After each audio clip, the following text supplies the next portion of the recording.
welcome to the Jyothy Lab Q2 FY26 earnings call hosted by ICICI Securities. As a reminder, all participant lines will be in the listen-only mode, and there will be an opportunity for you to ask questions after the presentation concludes.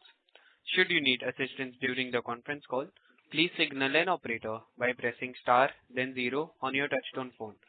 Please note that this conference is being recorded. I now hand the conference over to Dheeraj Mistry from ICICI Securities. Thank you, and over to you, sir. Yeah, hi. Good evening, all, and thank you everyone for joining this call. First of all, I would like to thank management of Jyothy Lab to give this opportunity to host this call. From the management, we have with us Madam Jyothy with us and Mr. Pawan Agarwal, CFO. Over to you, ma'am, for your opening commentary. Thank you. Thank you. Good evening, everyone.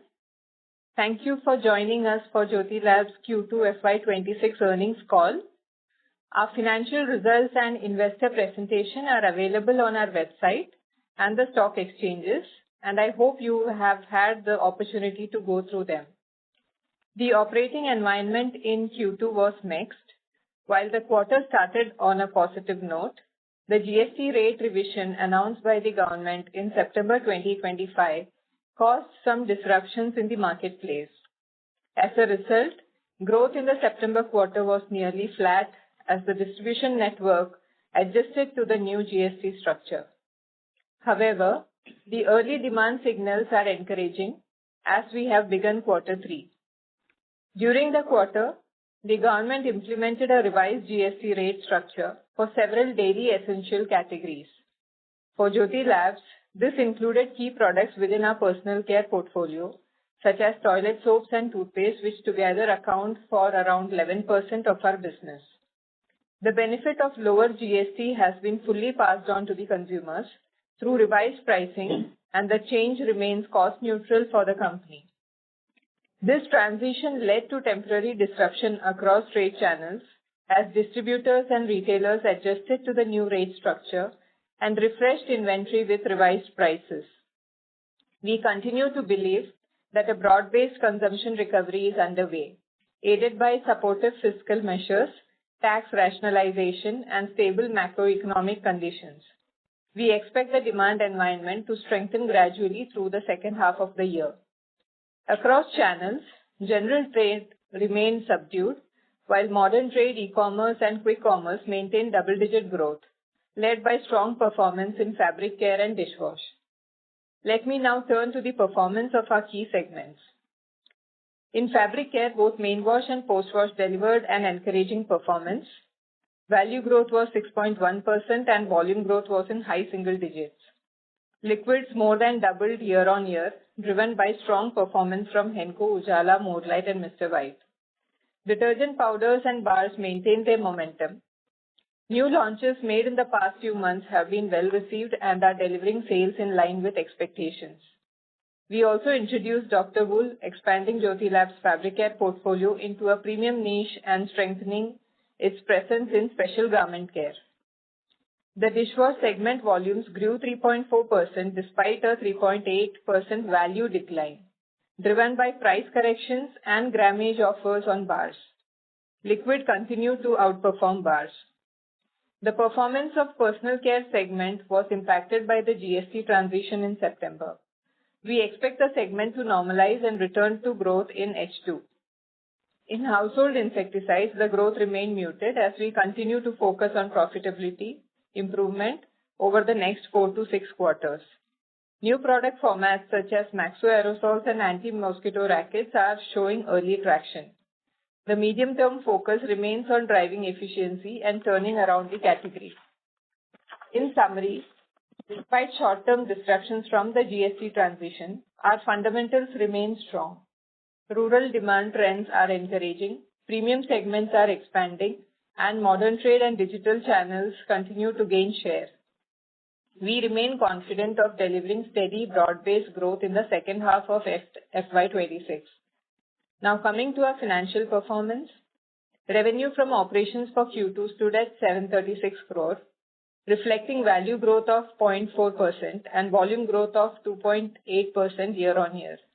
The difference between value and volume growth was primarily due to MRP reductions, higher grammage and promotional price-offs in select categories. Gross margin for the quarter was 48.1%, lower by 210 basis points year-on-year, mainly due to input cost pressure and price reduction and consumer offers in select categories. Sequentially, however, gross margin was protected despite lowering of prices in certain categories. Also, commodity prices saw some signs of stability during the quarter. Employee costs increased by around 5% year-on-year and were maintained at 11.5% of revenue on a sequential basis. Advertisement and promotion spends were at 8.4% of revenue, marginally higher than the same period last year. With expectations of a better sales trajectory, we made a calibrated increase in brand and trade investments during the quarter. Other expenses remained range-bound at around 12% of revenue, supported by cost discipline and operational efficiencies despite subdued market demand. Despite input costs and volume pressures, EBITDA margin was maintained at 16.1%, in line with our earlier guidance. We expect EBITDA margin to remain in the range of 16 to 17% in the second half, assuming commodity prices remain stable and demand continues to improve. Operating EBITDA for Q2 stood at 118 crore and PAT was at 88 crores.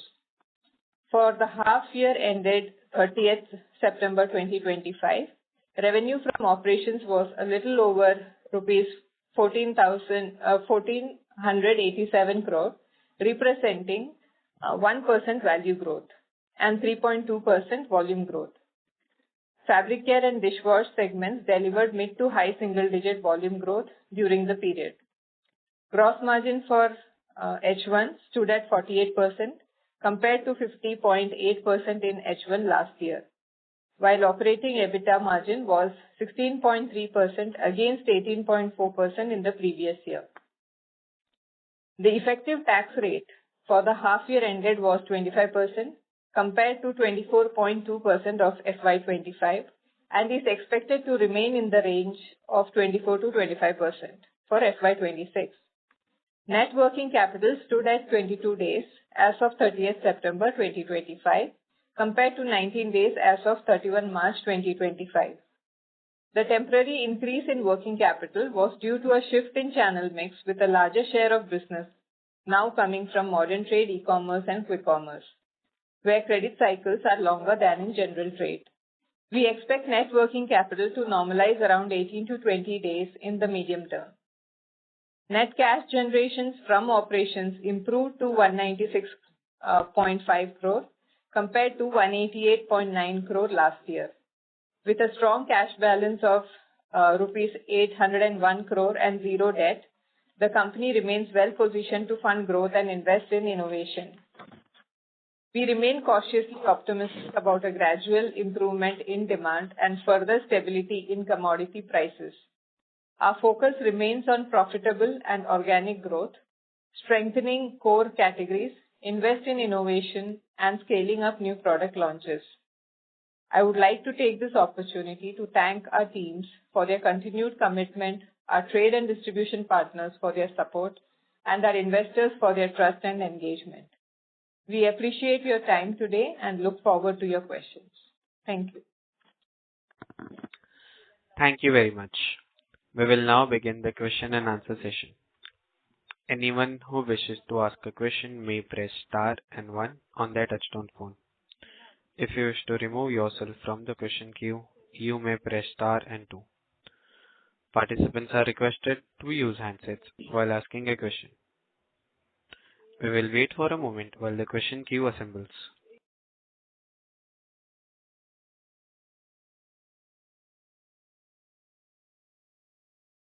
The first question comes from the line of Rushabh Shah from Buggle Rock PMS. Please go ahead. Hi, thanks for the opportunity. Our first question was we had launched a new beauty soap, Jovia. So I had just a question on that. And a previous soap brand, Margot, was not as successful as we were expecting. So what is your thought process on this new brand? How big can we make Jovia as a brand? Uh, So hi, Rishabh. Margo Neem Naturals is the one that you're talking about, and it is doing reasonably well. Now, as we see in Q3, we can see good enough improvements in the brand and in personal care. So Jovia and Margo both put together are delivering for us from Q3 onwards. Yes, the first half was muted, but going forward, both of these brands will start delivering. Okay. So, by when can we expect to have a significant contribution from these brands, like, from the next year onwards or from the second half of this year? Personal care for us in the first half was muted. Going forward, yes, it should come. The Jovia as a brand is a new brand, so it will take its time, but it's doing fairly well. And Okay. moreover, we have actually made good investment behind Margo franchisee in terms of advertisement spend in this quarter, and those investments are also going to yield good dividend going forward. So both original Neem and Neem Natural are likely to perform better as we go forward. Okay.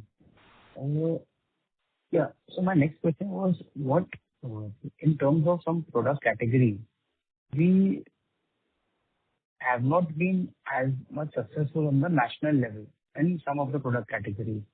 So we have remained in a comfort zone in the southern markets. So what are your future plans to make the product a national brand and, let's say, expand more in the other than the non-south region of India? And which products of your portfolio can make it? So actually, the comment that you made that our brands are focused or concentrated in southern India only is not entirely correct, because our revenues from southern India has come down from 40-odd% to 33% over the past few years. So we are expanding our product portfolio to pan-India basis. So that's point number one. Point number two, there are many brands. You can take EXO, you can take Prill, you can take Margo, you can take Ujala also now is expanding and going upwards. So there are many brands which are pan India, and it would be unfair to categorize us as a southern India based company and all the brands focused on southern India. Okay. Thank you. I will join back in the queue. Thank you. The next question is from the line of Vishal Gutka from ASK Investment Managers. Please go ahead. Yeah. Hi, madam. Three questions from my side.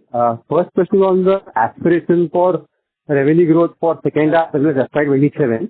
This is in the context that competitive intensity has gone up across segments and HUL also is going very aggressive across categories. So what are your thoughts on that? Secondly, new launches, couple of new launches we have made. First thing is on the wool, and second is on the young and fresh. So are we expecting to enter more categories because second half has already started? We're yet to see launches. So what is the overall new product launch calendar? And third question on the M&A front, now we're almost around 800 crore on books, right? So what is the thought process? What is the constraint that is hindering us from making acquisitions? Thank you.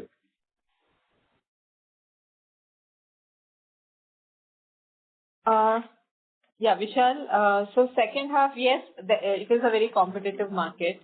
But since there are a lot of positive indicators that are there, and also going by what our October sales has been, it looks positive. So I can only comment that we are aiming to be back like how we were in the past. So we are trying to do all that it takes for building our brands and making it, grow at volume-wise double digits. Okay, at least by exit of this year, we should aim at a double-digit volume growth. Value and volume, sorry to interrupt, value and volume should be similar or there should be a gap in value and volume growth? There will be a gap, Vishal, because we have been maintaining that given the market scenario and the average realization being lower. So there will be a gap, and this gap would be different for different categories. But on an overall basis, there will be 2.5% gap. Okay. Got it. Go ahead, sir. Thank you. Yeah, and NPDs, Dr. Wool, what you mentioned is a very recent launch. It is specialized garment care, especially for your winter clothes and your delicate fabrics. It is just launched and it has been well received. It will be mostly, selling, especially in the winter months. But there was a gap there in the offerings, and hence we have introduced that. Young and Fresh, yes, we had introduced it early on in this year. It is a fabric conditioner, and it has been also been received reasonably well. So yes, going forward, these are the other two brands that will be, contributing in the fabric care category. Few more NPDs will be there, which you will come to know when we launch it. But there are a couple of them in the pipeline. Yeah. And also, it will launch in F26 only, or we are planning to postpone F27? No. So you will see more launches in this year itself. Of course, there will be some lined up for next year. Got it. Thank you. And on your third question on M&A opportunities and the cash balance, so as we have mentioned in the earlier calls also, that we are actively looking for the right asset, and we have explored few of them, and we are in talks with few of the assets, few of the businesses. So as and when it materializes, it will be made known to the streets. Got it, sir. Wishing you all the best, Jyothy madam and the team. All the best for future products. Thank you. Thank you. Thank you. The next question is from the line of Nitin Shakdher from Green Capital Single Family Office. Please go ahead. Hi, good evening, Jyothy and to the management. My name is Nitin Shakdher. I'm from the Green Capital Single Family Office. My question is more as an investor rather than an analyst. If I look at the categories which the company, obviously its legacy businesses are in, there are a couple of new brands and upstarts which are coming in with low volume but maybe differentiated products. Now, we just spoke about M&A and the acquisition, but just wanted to get a flavor of the aggressiveness of the management in terms of trying to take over categories from newer players, let's say like Coparo, Clean and all that.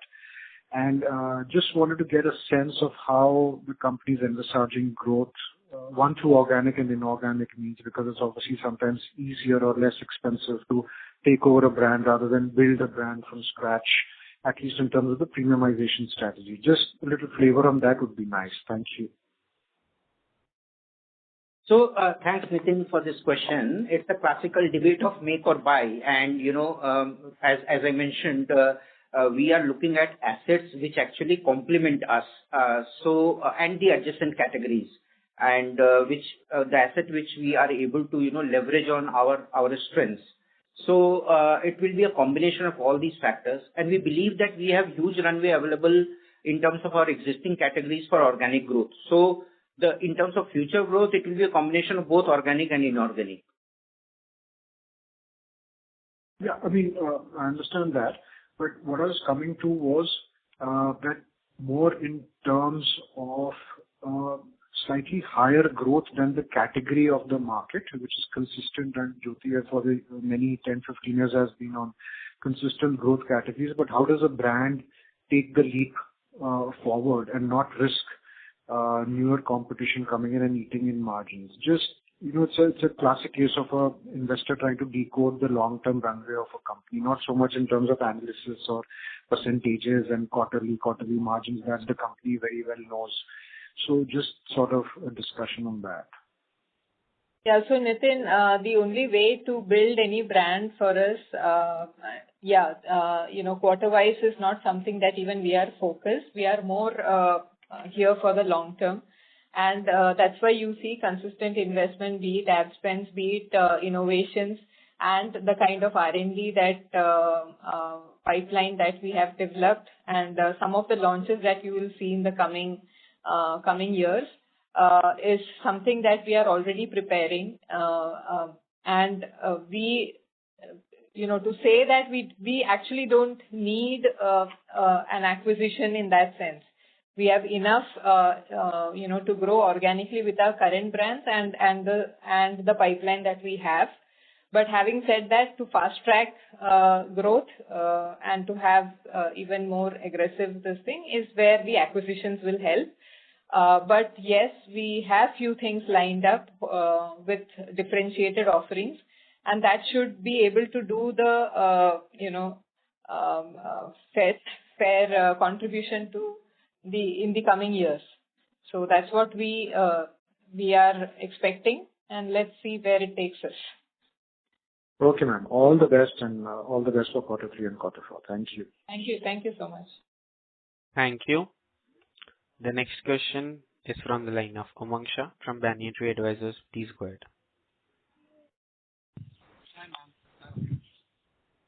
Mr. Umang, you are not audible. Am I audible now? Yes, sir. Please go ahead. Okay. Thank you so much. Thank you for the opportunity. Sir, ma'am, wanted to confirm the first thing was only our personal care portfolio is affected by the GST, right? Everything else is no change. Yes. Okay. Would it be possible to quantify the GST impact? I mean, if things were normal, what would have been our growth? No, it's difficult to put a number behind this, but there was a general disruption in terms of, channel. The order uptake was significantly dropped. And in fact, at a Kirana store level, they had tax paid stock, so they were reluctant to place order, until their tax paid stock inventory gets liquidated. And then similarly, the distributors were also, they slowed down their orders. So overall, personal care was largely affected because of the GST reduction. In other categories also, although they were not covered by GST, but there was a lot of confusion and chaos in the channel. So the safest thing that they could do is to stop buying and wait for the final situation to get clearer by 22nd September. So as a result, as Jyothy mentioned in her opening remark, this was affected. The business was affected in September. Got it. So although the category affected was only 11%, but because the same distributor has a lot of confusion with respect to other things also, there was destocking across the segments, not just personal care. That's correct. Got it. Thank you. Second question was with respect to making the home insecticide segment profitable. So for more than 3 years, I think the illegal incense sticks have been causing a big damage both to the consumers and to the sector as a whole. At that time, our understanding was that once there's some action on these, we would get back with our coils, and then we were also focusing on liquid vaporizers. Now we are saying that we would want to focus more on profits. So just wanted to understand how would you want to go about it, and as per your internal workings, when is the break-even apparent?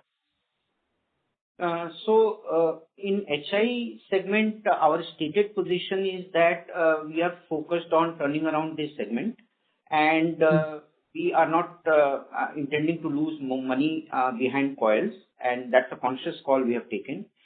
We are focusing our energies, investments on liquid vaporizer, and we have also launched new products, Maxo Aerosol and Anti-Mosquito Racket. See, all these categories are profitable categories, and they are doing good for us. Of course, it's going to take time, and we have indicated that it may take another 4 to 6 quarters for this segment to turn profitable. So that's the time it will take in our assessment. Got it. Sure. Thank you. And this last question, if I can squeeze in. We have relied on having brand ambassadors for all of our products. And that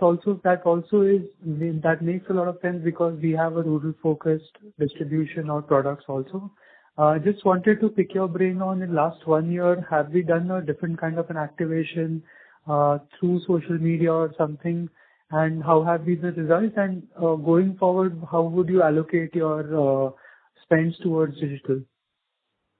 Yeah. So, we have been investing behind digital, medium, while TV is also important for us being an FMCG company. But we are increasingly, also shifting our budgets towards digital and rural markets also. So if you see some of our products, it depends on the brands that and what priorities we have and which regions, what focus we need to do. And we take those calls accordingly. But the digital spends definitely have increased from what it used to be. Got it. Thank you so much. I'll get back in the queue. Thank you. Thank you. The next question is from the line of Harit Kapoor from Investec. Please go ahead. Yeah, hi, good evening. Just on this volume growth bit, Pawan, you mentioned there is a disruption, and it's not only in soap, it kind of filters out across because of the distributor behavior. But, most companies are calling out like a 2-3% type of a disruption in terms of the growth. Would our number also be in that same ballpark? I just want to understand real volume growth to get a sense of how to build the gradual improvement into H2. So that's the first question. So Harit, as I mentioned, for us it is very difficult to put a number on the GST disruption. But overall, personal care took the biggest brunt in terms of GST. And in other categories also there was some impact, but the bigger issue was on personal care. And this, personal care margin bit, which is the second question, if you look at last quarter, it is a flattish revenue growth, and you still did double-digit EBIT. With a deceleration -4%, is the operating deleverage so high that the margin moves as it does? And should this margin move back to normalized level in quarter 3 as the normalized growth starts to resurface? Very good question, Harit. There are 2-3 points which have led to the margin flip that you see in quarter 2 in personal care. So I mentioned earlier that in this quarter we have made a sizable investment behind Margo brand. So that is kind of one-off item which is there sitting in personal care EBIT margin. Second is the last year in H2, maybe towards November, December, January, the price increases that we had taken in Margo, those price increases have actually impacted the sales subsequently. So you see a lower sales. And thirdly, the input prices, if you look at the palm oil prices, quarter 2 was this year versus quarter 2 last year, there is 14-15% increase. So input prices have gone up. So that has also affected. And I can indicate that going forward in a couple of quarters, we will be back to double-digit margin. Some of the actions that we are taking and the investment that we have made, that would help us accelerate our sales growth in personal care, and the margin should swing back to double digit. Got it. And on the dishwash bit also, the deflation or lower realization or whatever impact you can call it, which is almost like 6-7%, given that volume growth was still pretty good. How much of this is like schemes-led competitive intensity, and how much of it is like actual pricing? Why I'm asking is, how much of this should be kind of extrapolated? I know you've given a overall 2.5% number into H2, which will be deflation, but just on dishwash, how much of it is scheme-led? How much of it is kind of actual price cuts? Just wanted to understand the market. It will be a mix of both, actually. Again, the bifurcation between scheme and others is difficult for dishwash. the lowering of MRP in certain SKUs in bars and also in liquids, the average realization being lower. That both these factors have actually led to this price decline in dishwash category in the quarter. Okay. Got it. And on the HI bit, I know the season has also been a bit challenging. That is, reflective even in the other companies' numbers. But how much is the mix now in H1 for LV versus coil for our business now? How much has that number gone up? If you could just help us understand that. I get your 4 to 6 quarter thought on break even, but how have we progressed on the LV ratio versus coil? If you could just help us understand that. Yeah. So LV, I can tell you, LV has surpassed coil. So that's the first milestone we have achieved. Okay. And we are gradually building on. And aerosol and rackets, as I mentioned, they are also falling in the similar category. So we are taking tiny steps and with the objective to turn around the category in 4 to 6 quarters. Okay, understood. And last point was on distribution. So, H1, have you seen, I know we do talk about 10% typically in distribution expansion or direct side, but given all these disruptions this time around, etc., has the distribution-led piece been a bit slower? Any sense on the full year? Does it get shifted on to, early part of next year in terms of increasing, touch points on the direct side? Some thought on distribution. So Harit, distribution for us, yes, we have done quite a bigger part in the last 5 years, and it still continues in the same way. But since the base is higher, anything additional will look a bit, smaller, but we are continuously investing or, focus is definitely there on increasing the number of outlets. That still remains. Okay. And Jyothy, one last one maybe to you was, the optimism on closing or exiting FY26 on double digit is very, very encouraging. Are you seeing some of these, positive triggers already play out? I mean, we are already almost a month and a half into or halfway through this quarter.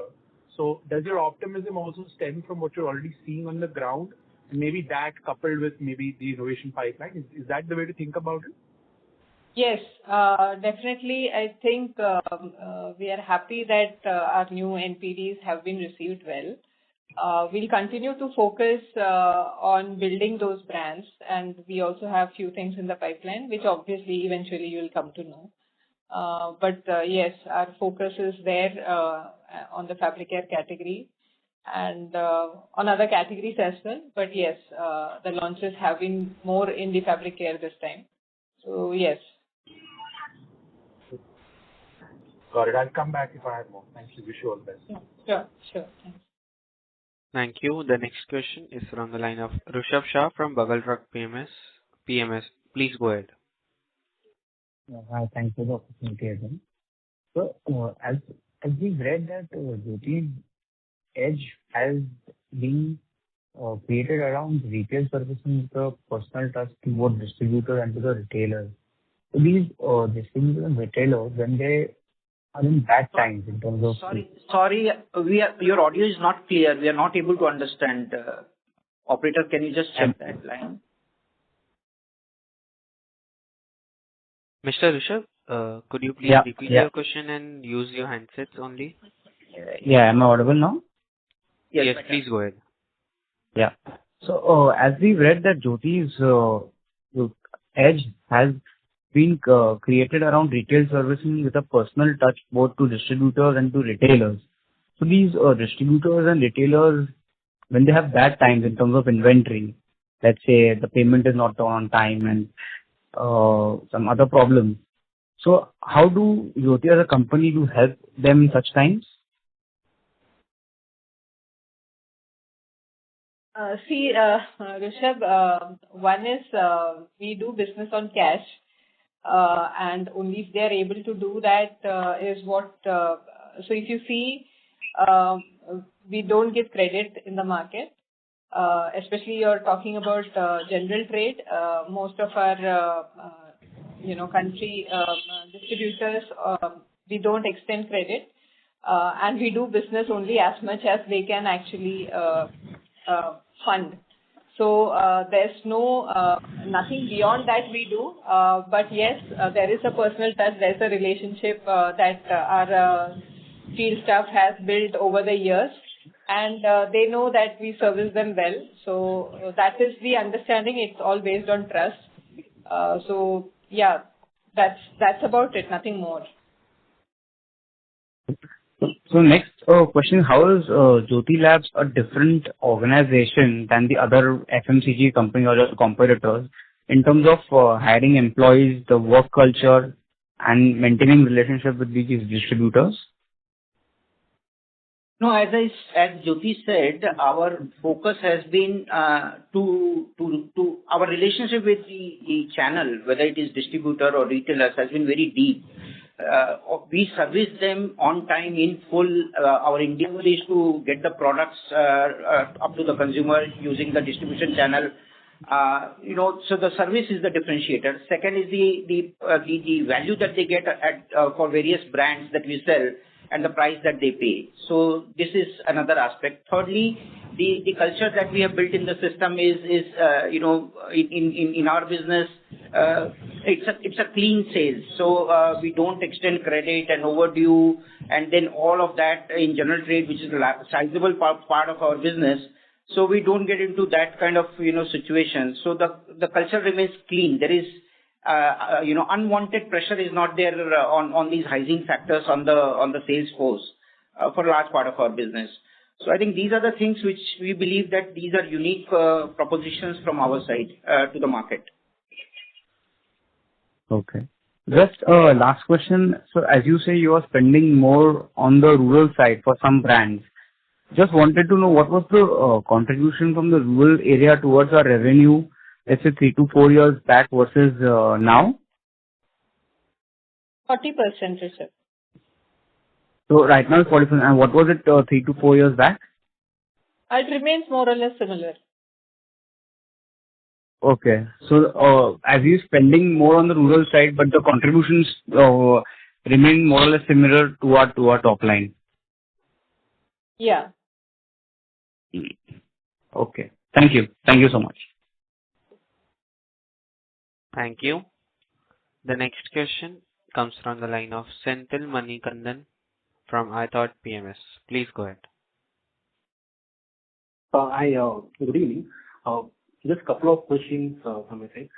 First is on the distribution channel mix. So in the initial comments, Jyothy Madam has highlighted that there has been some slowdown in GT that has led to the higher share of other channels and in turn impacting the working capital cycle. So if you can share what's the current proportion of quick commerce, e-commerce, and modern trade versus GT over the last year, it will be really useful. So overall, if you look at the channel distribution in the company, our general trade was roughly 2/3, and the other channels put together would be 1/3. And the other channels constitute modern trade, e-commerce, quick commerce, institutional sales, export, all put together. So that is 1/3 of our total sales. We do not give e-com, quick com, various sub-segment breakup. We do not share that information. Okay. So in terms of growth, any insight like how the different channels are growing? Yeah, I mean the entire basket that I just explained, that basket is doing well, is growing, and within that e-commerce, quick commerce, and modern trade, that is doing reasonably well. Okay. And this slowdown in GT is majorly in the urban markets because of quick commerce, or it's like widespread pan-India level, or you see it? Largely, it is concentrated in urban markets as far as general trade slowdown is concerned. Okay, sir. Thanks. Second question is on the liquid detergent side. So of late, we have been seeing a lot of regional brands also got into this liquid detergent, and they have been offering below 100 rupees on a per liter basis. So in terms of competitive intensity or in terms of differentiation, what the company is doing on the liquid detergent side, it's good that we have doubled the sales. Kudos to the management. Just wants to know, with this regional brands entering, how is the landscape panning out? Yeah, like you said, there are local players, and for us, we'll invest behind the brand. That's the biggest differentiation, Senthil. And when it comes from an organized player, it comes with quality. The brands that we have launched, we have to live up to the name. So the quality that we offer and the price, yes, it has to fetch that price, right? Local players, we don't know, their quality may be good this time, it may be bad next time, but that's how they operate at cheaper prices. It's a matter of time that consumers understand which is a quality product, and for that we continuously will invest behind, behind our brands. Then it is totally up to the consumers whether they want quality or they want to go for a cheaper product. Okay. Yeah. Thanks. That is from my side. Thank you. Thank you. We will take the last question from the line of Vishal Gutka from Ask Investment Managers. Please go ahead. Yeah, I think just two questions. Question the HI margin piece. So I think a couple of things are very clear, that movement towards liquid and consolidation of manufacturing activities that you're doing for HI. So can you please highlight what are the other things that you're doing to turn around this business operation? And second, on the personal care front, is I think that during the quarter you also had to provide trade rate support, given the new prices and the GST regime are lower. So what are the stock that was lying in the trade?